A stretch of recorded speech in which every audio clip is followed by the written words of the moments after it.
mejorando sus contenidos. Y seguir haciendo contenido de calidad como nos gusta. Estamos aquí con Alan Talevi. Muchas gracias por venir esta noche. No, al contrario. Gracias a ustedes por invitarme. Un gustazo. Siempre estos ciclos de entrevistas los arrancamos un poco preguntándote por tu ruta lectora. ¿Cómo llegaste a la literatura? Uh-huh. Y más tarde, ¿qué fue lo que te llevó a escribir, digamos, o cuáles son esas lecturas? Ok. Bueno, te diría que mi primera experiencia de lectura de ficción, sobre todo, va del lado de las historietas. Cuando era muy chico, mira, antes de que supiera leer, mi viejo, yo me crié en Miramar, y ahí en los veranos había, en las galerías, que en esa época la galería estaba muy de moda, había negocios que vendían usados, libros usados y revistas usadas, y mi viejo me llevaba ahí tipo a los 4 años, algo así, y me hacía elegir. Entonces, sin saber leer, me empecé a vincular con la narrativa de esa manera, y después, bueno, eso se fue profundizando cuando aprendí a leer, y siempre quizás por ese origen, siempre como que me interesaron mucho los que serían los géneros literarios populares, la ciencia ficción, el policial, digo, como que esos géneros que en otra época se decía géneros menores, a mí siempre me atrajeron mucho. Bueno, hay ahora también lo hemos charlado mucho con Juan Matio y demás escritores de ciencia ficción, y bueno, también esta cosa del New Weird actualmente, de esa revisión tan necesaria para nosotros, que es la escritura y el cine. Incluso, digo, el cine también era considerado un cine clase B. Uh-huh. La ciencia ficción, digo, ¿cuánto puede aportar? Claro, sí, y ahora me parece que un poco de la mano de que se empezaron a popularizar, digo, el realismo empezó a mostrar cierto agotamiento, entonces empezaron a profundizar primero en los medios audiovisuales esos géneros, y luego un poco ese interés fue convocando, me parece, lectores a lo literario, ¿no? Sí, bajo la premisa de qué pasa también cuando la realidad empieza a superar o a agotar esos límites del realismo. Decís, ¿qué pasa cuando ya no...? No, ni hablar. Es como me parece una charla común hoy en día, que estamos viviendo como una especie de distopía, que estamos en proceso de lo que parece ser una historia de ciencia ficción, y un poco también eso a la ciencia ficción me parece que la desafía a ir hacia el lugar. Porque la ciencia ficción siempre eso que iba más allá, ¿no? Como a lo inesperado, quizás, a ese futuro inesperado. Y hoy el futuro tradicional de la ciencia ficción inesperado ya está acá, entonces tendrá que buscar otras posibilidades, ¿no? Sí, totalmente. Y siguiendo un poquito con ese recorrido más biográfico y esos inicios, lo que quizás a uno le sorprende de tu biografía, así lo que aparece en las solapas, es el hecho de ser investigador, bueno, en química medicinal, y tu vínculo más con lo que puede ser las ciencias duras. Digo, esas dos motivaciones, esos dos intereses, el más literario, el más artístico y el de las ciencias duras, siempre fueron en paralelo. Primero, o al menos el hecho de tus primeras experiencias de escritura, ¿fue algo que surgió después de un recorrido más científico, o fueron motivaciones paralelas?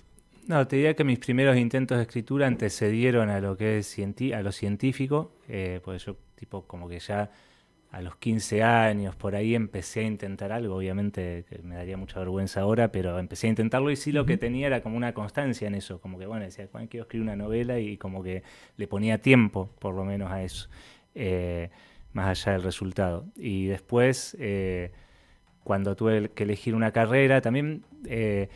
la química me interesó, esto es medio gracioso quizás, pero por MacIver. No sé si a mí lo que hacía MacIver me daba como mucha curiosidad, y un poco también me dio interés eso.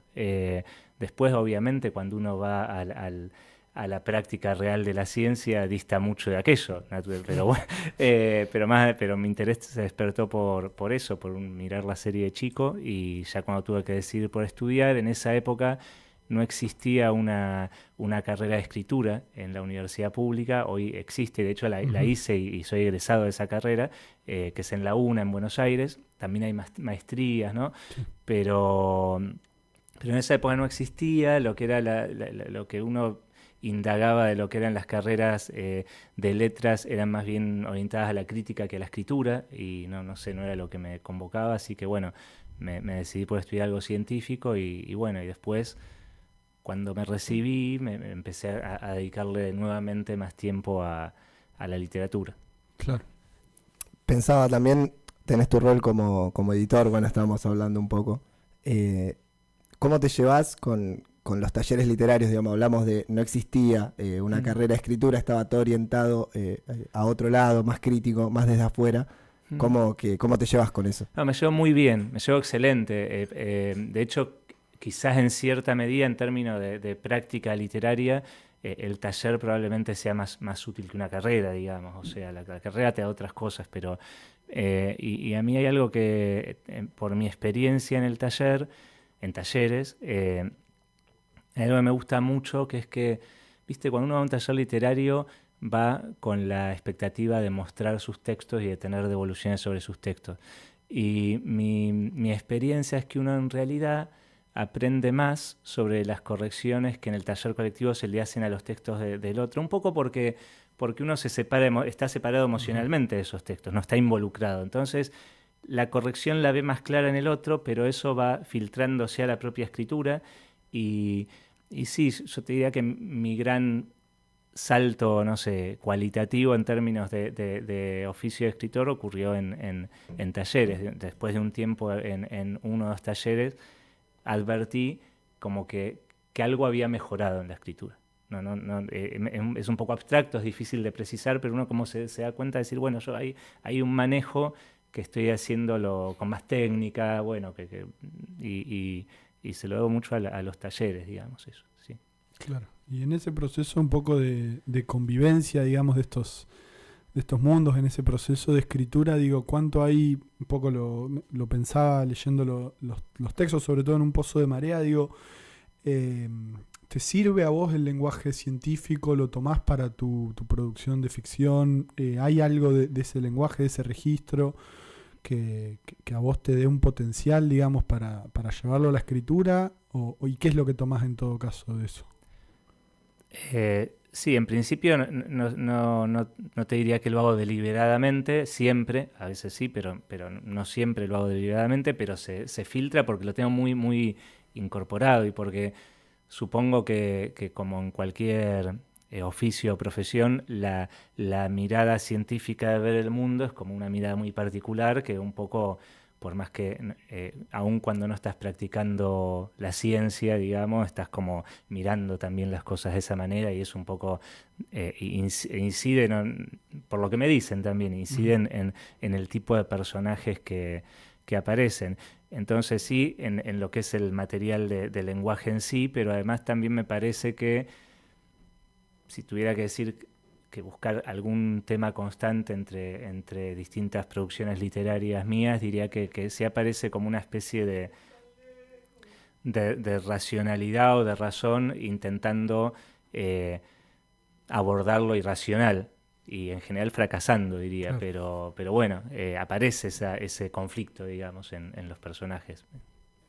Pensaba, bueno, ya que mencionamos en Un pozo de marea, te queríamos preguntar primero una presentación tuya de tu rol en el CONICET también para quien no te conoce.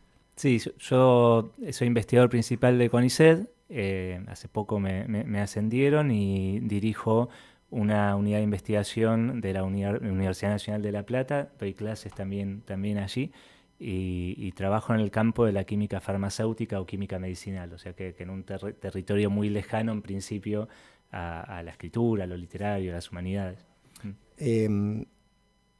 Mi pregunta cuando leía en un pozo de marea que me requirió también una segunda lectura, que eso me parece, a mí me parece fantástico, me gusta. ¿Qué es para vos? Porque iba a decir, bueno, yo puedo hacer mi análisis. ¿Cómo lo concebiste vos, ese texto? Fue un texto que en su primer borrador, muy lejano al final, pero fue algún texto que apareció muy como escritura automática, porque bueno, eso, en principio te diría que de manera muy difusa es un texto elegíaco que ocurrió, ponerle a la semana de que hubiera fallecido mi papá durante la pandemia. Entonces yo estaba como, bueno, pero es un texto que a la vez por algún motivo eso no aparece en primer plano, pero sí hay como un problema alrededor de la vida y la muerte y la continuidad de la especie y la continuidad de la tradición literaria también, si querés, hay como una especie de ensayo alrededor de eso, ensayo con momentos más o menos poéticos, pero en segundo plano y como carga emotiva mía cuando lo escribí estaba eso, y fue, ya te digo, el primer borrador, era un texto de 10 páginas más o menos, que después, bueno, se fue como puliendo, agrandando. Sí, para quien no lo leyó, es un texto que abarca muchísimo sin agobiarte como lector. Digo, se habla del lenguaje, y muy sutilmente, que es algo que me gustó mucho personalmente, es esta historia de Bayo con el virus, digamos. ¿Cómo surge eso? Ya te digo, eso vino muy como un rayo, digamos, o sea, porque es como una imagen un poco absurda, es Bayo caminando con el virus y viajando con el virus, y bueno, surgió, o sea, también porque hay una parte del texto que compara, si querés, las células de especies superiores, digamos, que son como células relativamente grandes, con una cierta complejidad en su arquitectura, con la novela, si querés, o con textos de mayor complejidad, y el virus y el haiku tienen algo más parecido en lo etéreos que son, en lo volátiles que son. Y bueno, ahí estaba como Bayo llevando al virus. Y después lo que me ocurrió fue que cuando ya había terminado el libro, encontré una teoría de que Bayo viajaba porque era un espía de un señor feudal, una cosa así, entonces viajaba haciéndose pasar por poeta para poder un poco viajar libremente por el país, y eso, como disfrazado, digamos, y no sé cuánta verdad tendrá o no esa hipótesis, pero sí me pareció igual encantador eso de que sin duda Bayo es un poeta enorme, digamos. Entonces que aún si fuera así, como que ese disfraz que se ponía lo terminó como devorando, ¿no? Sí, no, y aparte lo sutil y lo poco que aparece la voz poética de él. Es una decisión acertada en ese sentido. Sí, creo que aparecen 2 pasajes. Dos pasajes, claro. Sí, a su vez aparece esa figura de Bayo, y lo otro interesante para mí del libro también es la inclusión de Burroughs, de William Burroughs, y sobre todo esta idea del lenguaje es un virus que él propone. Digo, vos por lo que fui leyendo de tu obra, tenés un interés por muchos lenguajes diversos, digamos, ¿no? En Un pozo de marea comienza por este concepto, que ahora lo olvidé, digamos, que es esto de cuando un concepto significa 2 cosas, tiene 2 sentidos y justo su opuesto también, ¿no? Digamos. En antiosemia. En antiosemia. Entonces ahí hay como un interés por un lenguaje que viene más de la lingüística, de la semiótica. Después también en otros poemarios tomás conceptos bien de las, sigo con esto, ¿no? Pero digo, de las ciencias duras que vos ves, o me suena que vos ves ahí una poesía. Aparece Eric Sherlock en este libro y como un registro de él de ciertas tipografías o gramáticas favoritas, digamos, como si hubiera, desde mi lectura, digamos, ¿no? Como si uno fuera capaz de encontrar poesía en distintos tipos de lenguajes, en distintos registros y en distintas áreas del saber, digamos, ¿no? Pero bueno, sobre todo esto de Burroughs y la idea del lenguaje es un virus, me parece que combina muy bien con la figura de Bayo en la obra. Y bueno, que abre un montón también de preguntas, de cuestiones ahí a pensar del lenguaje, de cómo se modifica, de cómo cambia, de cómo aparecen nuevos registros y de cómo convivimos con eso también. Sí, y muy actual, ¿no? Me parece que más que nunca el lenguaje tiene un carácter viral, digo, esto como que hoy me parece que, a diferencia de lo que pasaba quizás en el siglo XX, donde había y en siglos anteriores, donde había como una especie de construcción del discurso alrededor de la verdad, o de por lo menos algo que aparentara ser verdad, hoy eso está como totalmente, es como si la producción habitual del lenguaje en las redes y demás se hubiera vestido de una impostación o incluso de una total ficcionalización, y eso no importa. o sea, es como que algo que todos entendemos y sabemos, o sea, que lo que se muestra o se dice en las redes no condice es como otra realidad, una segunda realidad, no condice con la realidad de base, y a nadie le importa, digamos, eso. Entonces, pues, es como que cómo opera el lenguaje ahí, y hacia dónde irán a partir de eso las producciones, los géneros que antes se ocupaban de la ficción, por ejemplo, o de la verdad. Bueno, es como que eso es una gran pregunta, ¿no? Capaz. Sí, no, y aparte de lo que mencionó Pedro del virus, digamos, que se menciona, digo, necesita un mínimo soporte posible. También pensaba, bueno, ese mismo soporte en la palabra, en la lengua, a la inversa también te puede modificar el contenido, digamos. El soporte, sea cual sea, tipo cuando se habla de tipografía, de redes, de realidad, modifica el contenido. Sí, y bueno, el haiku es una forma, bueno, o nuestra versión del haiku es una forma muy pequeña, pero a la vez con reglas bastante definidas en términos de métrica, de acentuación, y entonces, bueno, de alguna forma también la restricción que propone el soporte también genera creatividad, ¿no? Es como en una cancha de fútbol. Una vez leí, no sé quién ya, pero decía como que si la cancha de fútbol fuera infinita, el fútbol sería muy aburrido. Porque, bueno, no habría gambeta, no habría nada de eso, o sea, habría nada más correr y llevar la pelota, ¿no? Y un poco podría ser que con el lenguaje nos pase lo mismo, y ahí como que vuelvo un poco a lo que decía al principio de como revalorizar el género literario. El género literario, el policial, por ejemplo, bueno, es algo que tiene una estructura clásicamente bien definida en cualquiera de sus vertientes, y siempre se decía, bueno, que era difícil que un escritor generara una poética dentro de esas restricciones de cada género, ¿no? Bueno, hay algo muy divertido ahí en tratar de adecuar una poética y en tener que quizás incluso refrenar las posibilidades más virtuosas de un escritor para acomodarse a las estructuras. Sí, creo que algo también que te da la práctica en el género, en caso de estos escritores que se dedicaron, suponte al policial, pero también es interesante pensarlo, el género como un marco que no solo te restringe, sino que también te permite jugar con esos límites, digamos. Volverlos un poco más difusos. Sí, ni hablar. Sí, bueno, hibridar, hacer un montón de cosas, o sea, sí, total. Sí, después hay algo que vos mencionabas un poco de estos nuevos registros, de las nuevas redes sociales y de cómo hoy circula la palabra en esos lugares, que me parece que de alguna manera está bastante presente en el otro libro editado por Cuero, que también ya podemos ir presentando.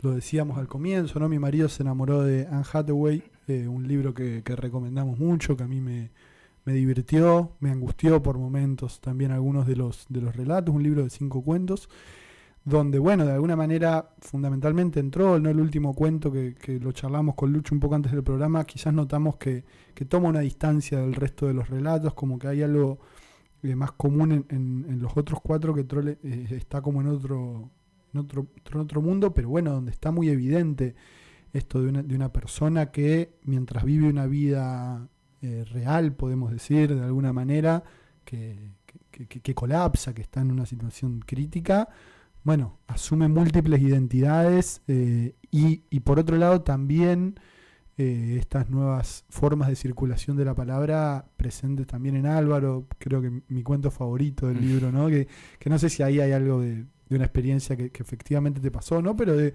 una persona que en cualquier lugar del mundo puede registrar algo a partir de internet de una persona y generar un vínculo a partir de ahí que uno no sabe después hasta dónde vaya, ¿no? Sí, los dos cuentos sí abordan las redes, los dos un poco quizás desactualizados hoy porque hablan de Facebook, porque son cuentos que ya tienen algunos años y bueno, quizás no habría que actualizar las redes de las que tratan o no. Habría que ver si las personas más jóvenes entienden un poco lo que era el Facebook en esa época. Sí, pero bueno, creo que más o menos pueden extrapolarse fácilmente a nuestro actual uso de las redes. Y y bueno, y no sé, me olvidé la pregunta, pero... No, digo que cómo están, que es un tema que evidentemente te interesa porque lo traes. No, después, digo, para seguir con el libro, un poco yo hoy hablábamos al comienzo de la charla de esto de que el realismo y que la realidad, digamos, la realidad particular de la Argentina, pero podemos pensar mundial, está en una especie de distopía. En los cuentos a mí me dio la sensación de que hay como una rutina, una monotonía, un mundo mundano que algo lo interrumpe, algo no fantástico como podría ser, no sé, Cortázar u otro autor, sino algo de un plano más realista, pero absurdo, podemos sospechar, y que por más que altere para mal en algunos casos ese mundo cotidiano, de alguna manera le da cierta alegría, ¿no? Yo pensaba, se me venía Bolaño en 2666, el epígrafe con el comienza, dice un oasis de horror en medio de un desierto de aburrimiento, ¿no? Bueno, hay una cosa para mí en los cuentos de que frente al aburrimiento, frente a la rutina, cualquier cosa que surja puede ser interesante, y que cuando eso se vaya, lo que quede ahí va a ser algo de desazón, ¿no? Que es lo que pasa un poco en Álvaro. Sí, digamos, un poco, me parece, el esquema, de hecho, dentro de mi producción serían los cuentos más clásicos, diría yo de alguna manera, y es un poco el esquema clásico de la narrativa, es como un status quo que se pervierte cuando ocurre algo imprevisto y eso da origen a una peripecia, digamos. Pero sí es cierto, coincido con vos en que los cuentos tienden hacia un lugar final por lo menos un poco triste, digamos, ¿no? Y a mí me interesó como cosa común a esa serie de relatos, por eso aunarlos en un cuento, una idea como del falso humor, porque digo, si uno transita los cuentos, creo que en algún momento puedas reírte de algunas situaciones, de algunos pensamientos de los personajes, etcétera, pero al final es un poco mentiroso eso, como que uno se puede terminar riendo de algo terrible. Eso es como una idea que me ocurrió una vez en el teatro. Estaba viendo una obra con Rodrigo de la Serna y Joaquín Furriel, creo que Lluvia Constante se llamaba, y me resultó curioso que se estaba contando algo totalmente dramático, sin duda, en todo momento, pero el lenguaje que usaban los personajes hacía que la gente en el público se riera. Uh-huh. Quizás se reía para descargar incomodidad, no lo sé, pero había algo de eso, y a mí, digo, intentar trasladar esa experiencia de una risa que ocurre en un lugar quizás al final inadecuado, me parecía como interesante como mecanismo. Sí, también son los límites, ¿no?, entre la comedia y la tragedia, como dos caras de una misma moneda. Que la tragedia en este caso puede ser, para hablar un poco de un cuento, que es Service, digamos. Uh-huh. La tragedia es esto, es algo que irrumpe en lo cotidiano, no es una tragedia, está bien, es un bajonazo y te quieren matar si te vienen a buscar el lavarropa. Uh-huh. Lo que conlleva, digamos, al personaje a tomar esa decisión final. Digamos, como una gota que rebalsa el vaso de esa cotidianeidad, de esa rutina, de lo que venía llevando el bagaje de ese personaje. Claro. Que lo lleva a decir, bueno, ya abandono todo, me voy a la mierda. Claro, es un personaje que sospecha que el agente del service le robó el lavarropas en realidad y bueno, y termina tomando una decisión de vida donde quiebra, rompe con muchas cosas, con su trabajo, con su pareja, con su lugar de vida, se muda así muy repentinamente y sí, también es un poco, viste, cuando uno, eso es medio casi de psicoterapia, podríamos decir, o sea, cuando uno a un evento trivial lo carga con un significado y eso desencadena una decisión, es porque en realidad había algo acumulado que, como vos decís, bueno, fue la última gota que rebalsó, pero es como que las cosas que suceden no nos hablan nada más de lo que sucede. Un poco, viste, lo que... Piglia tenía la teoría del cuento doble, digamos, que en todo cuento había dos historias contándose, una superficial, otra subterránea. Creo que nuestra vida es bastante así.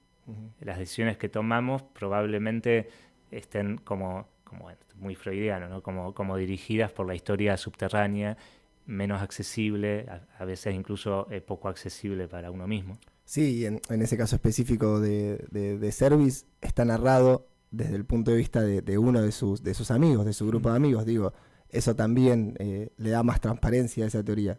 Él tiene esa percepción, digamos, incluso cuando narra la pareja que tiene, no me acuerdo el nombre ahora del personaje, pero narra a su pareja y dice como... Miranda dice como, bueno, tiene esta pareja, te explica un poco, pero él te explica lo superficial, él te dice su punto de vista. Claro. Después él mismo te da la sensación de que tampoco sabía lo que estaba arrastrando su amigo. Bueno, porque también eso nos pasa en la vida, digo, uno cuando dice, ¿por qué se separó fulanito? ¿Por qué hizo tal cosa? Porque uno, la intimidad es probable, podría ser absolutamente distinta a la cara pública de algo, ¿no? Incluso hay no me acuerdo ahora, pero hay una película coreana muy interesante donde las paredes eran transparentes de las casas. Entonces como que un poco ponía en realización, materializaba, encarnaba esa idea, digamos. Sí, perdón, pensaba en esto también que mencionaste, digo, en esta cuestión del lenguaje, de qué es lo real y qué no en las redes, digo, en este mundo de redes donde muchas personas que las utilizan se dedican a expresar gran parte de su vida, y decís, bueno, ¿eso es lo real o no? Digamos, ¿eso es lo que estamos consumiendo? ¿Es lo real o hay algo detrás? Sí, total. Yo tiendo a creer que poco de lo que sucede ahí es real, pese a que tiene consecuencias concretas sobre el mundo. Y cada vez con mayor claridad pasa, con mayor fuerza pasa eso, pero como que hay ciertos esquemas en los que uno muestra exactamente, las personas a veces muestran, persona que etimológicamente es máscara, muestran exactamente lo contrario a lo profundo. Digo, a veces cuando alguien es, no sé, muy extrovertido, bueno, tiene una gran inseguridad, una gran timidez, digo, esos mecanismos operan también, y en las redes sociales son eso, como la cristalización de ese mecanismo. Digo, ¿por qué uno pondría una foto de la comida que comió? Bueno, ¿por qué uno acomodaría la comida que comió, la produciría de alguna manera para tener la foto?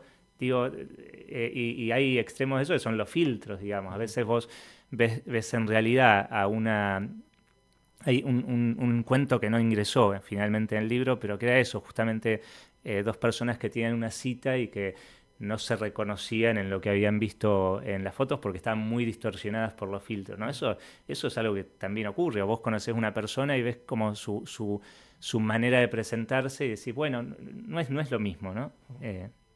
Sí, que incluso también pasa en ese cuento con el propio narrador, ¿no? Cuando el momento que dice, bueno, vamos a ir a apretarlos, que da un giro el propio personaje, porque no parece hasta ese momento un personaje que... Entonces también, digo, uno se queda ahí pensando de, bueno, ¿qué hay subterráneo en ese propio personaje que lo lleva a eso? Alan, también me interesaba preguntarte, para seguir con el tema de los registros y demás, bueno, vos trabajás mucho con poesía, trabajás con narrativa.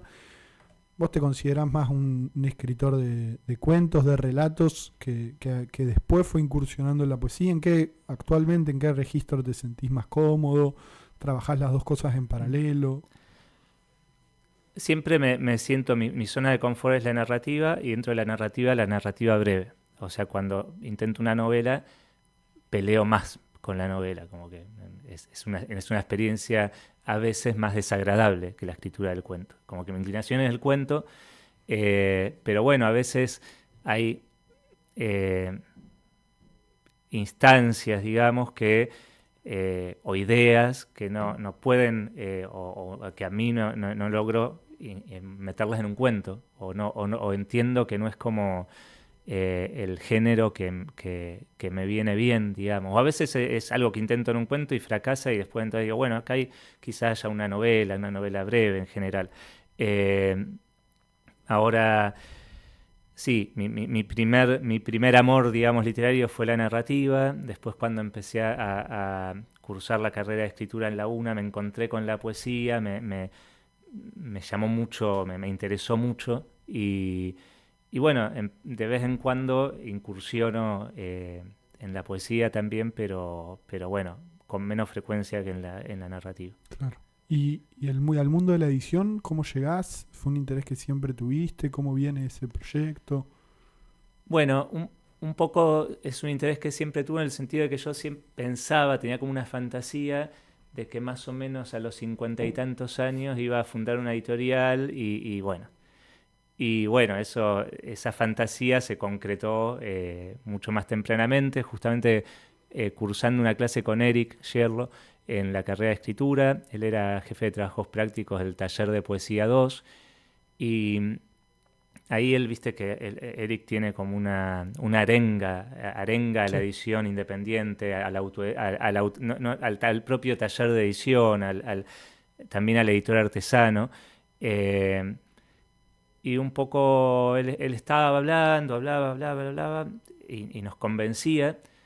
Pero en un momento él planteaba todo lo que hacía como editor y yo me daba cuenta que por mi precariedad en algunos aspectos, como por ejemplo yo soy manualmente muy torpe, digamos, o sea, si tuviera que yo encuadernar un libro sería un desastre absoluto, entonces decía, bueno, pero no te admiro, le dije a Eric, porque vos podés hacer todo esto, y bien, porque lo hace muy bien, pero a mí yo no puedo dominar todos esos aspectos de la cosa. Y bueno, asociate, me dice. Y justo, coyunturalmente, tenía a un lado y a otro a dos compañeras de la carrera que terminaron siendo mis socias, que ya son diseñadoras y tienen como que nos complementamos súper bien.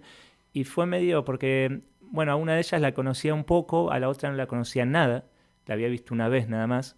Y como que dijimos, fundamos una editorial, sí, qué sé yo, y fue eso, fue como medio, no sé, como astrológico te diría, porque nos llevamos muy bien y a la editorial, dentro de lo que puede hacer una editorial independiente, creo que les fue bien y podría haber salido muy mal porque viste que a veces uno se pone en sociedad con alguien que conoce un montón, con un amigo, y después eso funciona muy mal, viste, y acá era con gente que no conocía y que después funcionó muy bien. ¿Y cómo, lo hablamos un poco fuera del aire, pero cómo está hoy en día el asunto editorial? ¿Cuáles están siendo los grandes baches? Muy difícil. Bueno, históricamente las pequeñas editoriales argentinas tienen el gran problema del monopolio de papel, que te diría que siempre de alguna forma trata de absorber la ganancia de las editoriales cuando a las pequeñas editoriales les va bien. O sea, los precios varían mucho, sin mucho correlato con la inflación.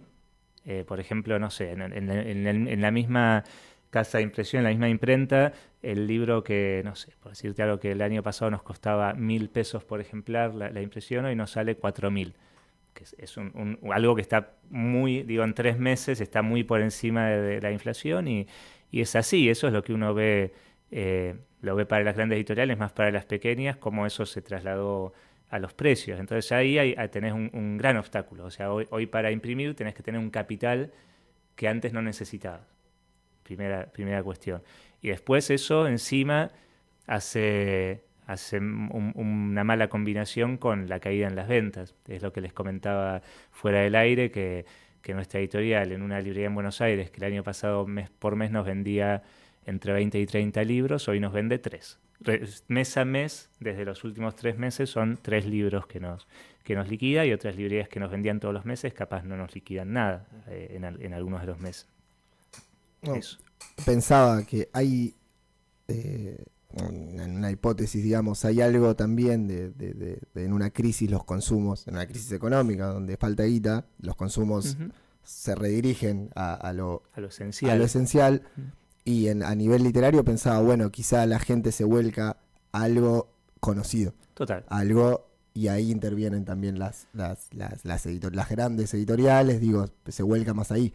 Ni hablar, las editoriales pequeñas funcionan un poco desde los márgenes hacia el centro, como en un movimiento centrípeto, podríamos decir. O sea, en general, los autores que eventualmente se vuelven conocidos empiezan trabajando publicando en editoriales independientes, y después las grandes editoriales los van traccionando cuando ya están un poco validados de alguna manera. Y es como vos decís, si uno tenés poca plata y no podés comprar 3 libros, podés comprar uno. Y bueno, voy a apostar a que ese libro me rinda en términos de experiencia, entonces me vuelvo conservador, voy hacia lo conocido. En cambio, cuando vos tenés un excedente, decís, bueno, voy a probar. Como que el excedente te permite más experimentación, ¿no? Y eso pasa en todos los órdenes de la vida. Entonces, en ese sentido, esta situación económica que vivimos, te diría que un poco a- aplana la vida de alguna manera, ¿no? Porque es como que nos ciñe a lo conocido, a lo seguro, nos vuelve menos arriesgados como consumidores, por lo menos. Y estamos hablando de unos garrones terribles para un lunes, pero lo mismo, pero desde el lado de tu rol como investigador en el CONICET, como... ¿Cuál peor, no? Claro, ¿cuál es Ah, peor? Elegí no, tu propia batalla. los dos son muy malos. Lo que pasa que creo que en el caso, las idiosincrasias y expectativas en cada uno de esos ámbitos son muy distintos. O sea, el editor independiente creo que muy rápidamente entiende que su perspectiva económica alrededor de una editorial no es demasiado auspiciosa, ¿sí? Ujú. Entiende que lo que va a ganar en relación al tiempo que va a poner en eso no tiene ninguna correlación, ninguna proporción. Entonces, bueno, es como que entiende que ese oficio lo desarrolla en principio por otra cuestión que no es netamente el interés económico. En cambio, el científico, por más que también entiende que probablemente va a ganar menos que en otros ámbitos, tiene una expectativa por lo menos de vivir de lo que hace y en general vive de lo que hace cuando está en el sistema científico. Entonces, lo que primero que diría es que hoy, para los más jóvenes, sobre todo para los que recién empiezan, hay menos perspectiva de futuro y eso es venenoso para el sistema científico. O sea, que no haya una perspectiva de continuidad, que el salario que un chico o una chica empieza a ganar cuando, teniendo ya un título de grado universitario, teniendo una cierta formación, sea 3 veces por lo menos que lo que ganaría si fuera a trabajar en el sector privado, si hubiera oferta en el sector privado, porque también pasa que tampoco es que el sector privado está teniendo una oferta tremenda en este momento. No sé, alguien que hace su doctorado acá y tiene la opción de irse afuera, y te diría, en general se va afuera. ¿Por qué eso? Porque ve un poco más de perspectiva. Eso creo que es lo peor para mí. Lo más triste es como que alguien que tiene vocación científica no perciba un proyecto de vida en ese ámbito porque, bueno, ve que las cosas están muy difíciles, muy inciertas. Y después tenemos cosas también muy tremendas, como que, bueno, que los subsidios que tenemos asignados para trabajar hoy por hoy no se están pagando. Este año no se pagó ninguna cuota. O sea, normalmente históricamente venían 2 cuotas anuales de los subsidios que vos tenés. Este año, desde el Sistema Científico Nacional, no se pagó nada, hay convocatorias que no se abren, hay cosas que uno tenía dentro de su rutina, digamos, que ahora ya no cuenta con ellas, y de repente, en el extremo, si vos dependés de eso para comprar un insumo para laburar y no viene, te paraliza la actividad, lo cual es bastante deprimente, ¿no? Cuando te pasa cuando vos querés trabajar, el científico en general es alguien que le gusta lo que hace también. Y bueno, estar paralizado por estas cuestiones creo que es muy duro también. Sí, sobre todo también cuando viene acompañado de un discurso, bueno, violento, agresivo y de desinterés absoluto, digamos, ¿no? Sí, de Es decir, desprestigio, ¿no? Esta es la primera vez que suena digamos, ¿no? fuerte eso de los que trabajan en la universidad son vagos, son ñoquis, los que trabajan en el CONICET son ñoquis, y hay un montón de gente reproduciendo eso.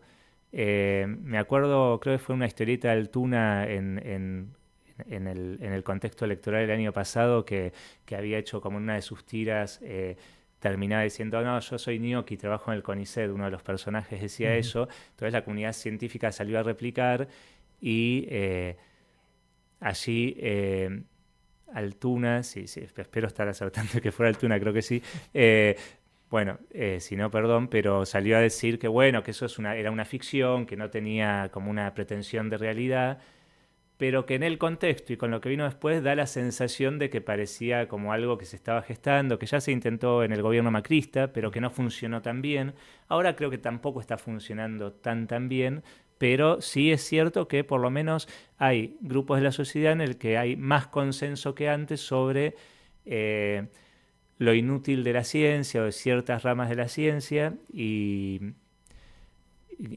o incluso lo inadecuado de la ciencia o de la educación universitaria en un país con una economía deprimida como la nuestra. Y bueno, es repetir lo que ya se dice mucho, pero digo, es como el huevo y la gallina. En general los países desarrollados son porque invirtieron en tecnología. Hoy un país sin tecnología va a estar condenado a ser un país pobre, ¿no? Más que nunca. Siempre, pero más que nunca, porque hoy por hoy lo tecnológico tiene una injerencia enorme en nuestra vida y es lo que genera más valor agregado. Entonces eso, a las tecnologías se llega en principio desde un lugar científico, ¿no? De desarrollo científico. Sí, para ir cerrando, lamentablemente se pasó volando, pero pensaba, ¿cómo se compite? Digamos, lo había pensado desde las editoriales, pero también me interesa, digamos, por la coyuntura actual y lo que mencionaste. ¿Cómo se compite como un laburador de la ciencia? ¿Cuáles son las herramientas y las acciones a tomar, o si lo piensan ustedes, si se debate, ante un contexto tan contrario? Mirá, quizás lo siento, pero hoy por hoy tengo una visión bastante pesimista. O sea, querría decir que en general tiendo a ser una persona más optimista, pero yo lo que veo claramente es que la distancia con quienes definen la agencia científica a nivel internacional, la distancia que nosotros tenemos como país es cada vez más mayor. El abismo es cada vez mayor porque si vos durante muchos años no invertís y además perdés recursos humanos porque se te fugan y bueno, rehacer eso, recuperar, agarrar ese tren ya no sé si se puede volver a tomar. Porque quizás en otra época sí, pero ahora son tan acelerados los procesos que ese tren no sé si vuelve a pasar. Vamos a tener una gran desigualdad con los países centrales, vamos a decir, entre otras razones, por esa. Y es curioso, ¿no? Porque los países a los que nuestro gobierno nacional dice admirar son países que tienen un consenso bastante absoluto sobre la importancia estratégica de la ciencia. Después, sobre cómo se compite en lo que es lo literario, la producción literaria, la edición literaria, ahí quizás sí soy más optimista porque creo que la potencia de los márgenes en el territorio literario nunca se va a poder reemplazar. Lo mejor siempre, no lo mejor, digamos lo que innova, lo diferente, siempre va a venir de los márgenes. Incluso desde el punto, qué sé yo, por ejemplo, hay una escritora de ciencia ficción que a mí me encanta, que es Octavia Butler, que es una escritora negra norteamericana, que vos ves los pequeños textos ensayísticos en los que ella habla sobre la escritura, y ella era muy pobre, o sea, en general no tenía tiempo para escribir. Entonces, hay algo de esa realidad que se filtra a sus relatos, que es muy interesante desde el punto de vista de la ciencia ficción, y que creo que un tipo que tuviera un tipo, digamos, blanco, que tuviera su vida, un escritor blanco, que tuviera su vida totalmente acomodada, no podría haber dado cuenta de esa producción científica, de esa producción literaria, ¿no? Bueno, se nos ha pasado el tiempo, nos hemos pasado un poquito. Alan, agradecerte enormemente esta linda charla que, bueno, volcó un poco por este contexto, qué sé yo, era una oportunidad también para hablar, pero bueno, recomendamos que vayan a leer no solo las ediciones de Cuero que nosotros estamos trabajando gracias a Pablo, que también le mandamos un saludo, sino tus otros textos.